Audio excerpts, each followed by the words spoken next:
Today, we're gonna talk about the 10 reasons why I absolutely love this car, but first, you need to know why I hate this car. All right, first feature I wanna talk about is the keyless entry to the vehicle. So right now, if you can see, the car is locked. You can tell because the mirrors are folded in. But as soon as I walk closer to the vehicle, the car unlocks, and that's because the keys are in my pocket. And then same thing if I start walking away, the car's gonna lock again. And this is a really nice feature to have. That way you don't have to keep taking the keys in and out of your pocket.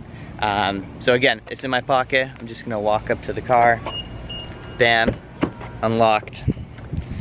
Then I can just hop in. The second thing is the headlights of the car. All right, there we go. And lights are on auto, so I think they should be on. The next feature is the headlights. They actually turn and point to the direction that you're turning. So let's say you're turning left, the headlights will actually start facing that way, which is really cool, a very nice feature to have. All right, and I'll include a clip of the headlights at night, and I'll turn the steering wheel so you guys can see what I'm talking about. It's also very nice if you're driving at night, it points where you're going so you can see if there's anything in the road. The next thing is the instrument cluster. So you can see that these, like the speed you're going and the RPMs, or RPMs and then the speed you're going, is it's like built in there into the screen, and it illuminates when you turn on the vehicle. I don't know if the camera's gonna pick that up. We can definitely see it there.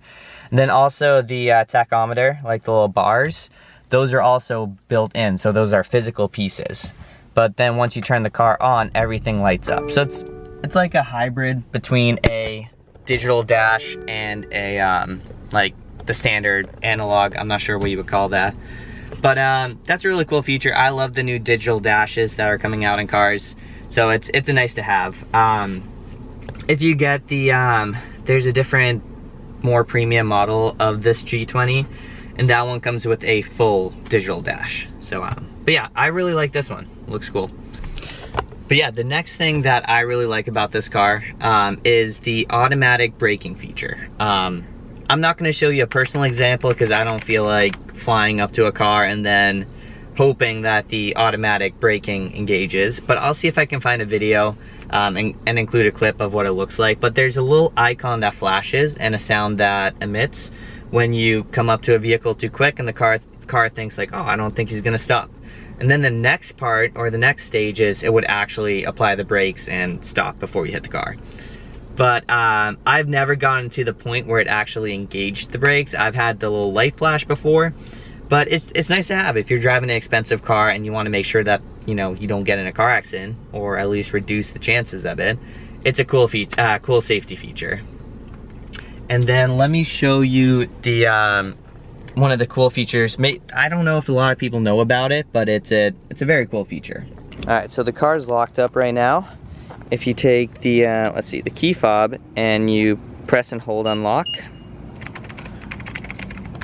all the windows will roll down, including, if you keep holding it, including the sunroof.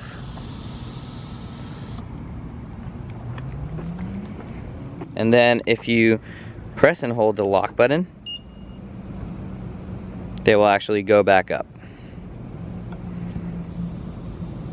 Awesome. And those are the 5 things I love about my G20 BMW 330i. Now we gotta talk about the things that I don't like about the car.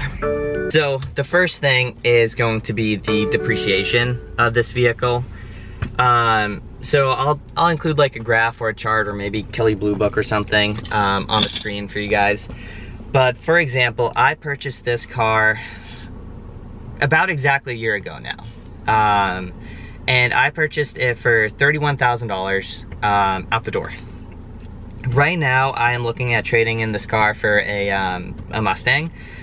And the trade-in value from the dealership is gonna be $24,500, and that's about the same as what CarMax and Carvana will get for the car. I think they're a little bit less, actually. Again, it's not optimal. I lost, you know, let's say $4,000, $4,500 over the course of a year. But when the vehicle price is $30,000, quick maths.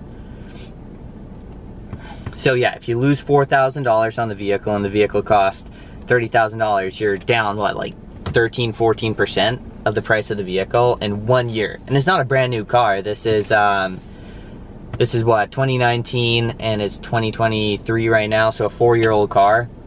I don't know.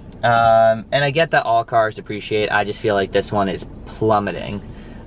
So yeah, that's a big reason why I'm getting rid of this car. Other thing is the power of this vehicle. So this car, amazing gas mileage, which I probably could have included in the reasons why I love this car, and I can tell you right now how much I actually get. So I get about 26.6, and you know, I drive the car. I don't smash on it. I don't, you know, drive like a grandma either. But it's the power. So it has 255 horsepower. Okay, you know, it's better than, you know, a Toyota Camry, or like a Honda Accord. It just doesn't have get up and go. It does have like an active valve in the exhaust. So I don't know if I can, I'll do like a little indoor rev. So this is eco mode. Let me flip it around for you guys. All right, eco mode.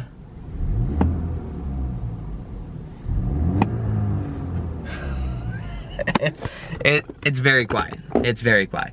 But if we click it over into sport mode, let's hear that out. There's a little pops and burbles. So it is a cool little nice feature to have in the car, you know, being able to pop it into like sport mode. It's a little bit louder, little pops and crackles, but still it only has 255 horsepower. And the 0 to 60, I can tell you right now, the 0 to 60 on this car, 7.1 seconds. That's pretty bad. I like fun cars, I like fast cars, and this one is just, you know, it's not there. It's not there. It wants to be there. And I think if you go for something like the 340i or I think there's an M version of the 340i, those are great. I feel like those are a lot more fun. And then also the service cost, it's expensive. Especially if you take it to like BMW, it's gonna be a lot more expensive than if you take it to your mom and pop shop down the street. But still, if you have an American car like a Mustang, and that's what I'm gonna get, it's a lot less expensive servicing the vehicle. And I think I'll pull up the average costs for this car, like the average yearly maintenance compared to like a Mustang of the same year. And maybe I'm wrong, maybe it is the same, but from what I've seen, the numbers, it's a lot more expensive. But yeah, the last thing on my list of things that I hate about this car is the lane keep assist. I get it's lane keep assist, so it's not, I don't know, it's not like auto steer, I guess, I'm not sure what you would call it. But let's say you're starting to swerve out of the lane. It like jerks the steering wheel. Like it will literally, like if you're going, it'll like jerk it back into the lane. It's very harsh, very abrupt. Not very good, in my opinion. And there's been times, like let's say there's, you know, a state trooper or a cop pulled over to the side and you just slightly merge. Like you're going to touch the like center dotted white line. It'll pull the steering wheel back into that lane to where like there's a hazard or a cop or someone on the side of the road. So I don't even have it on. It is usually off. So I feel like that's a feature that could have been done a lot better. But yeah, so let me know what you guys think. I feel like it's pretty fair. It's a good car,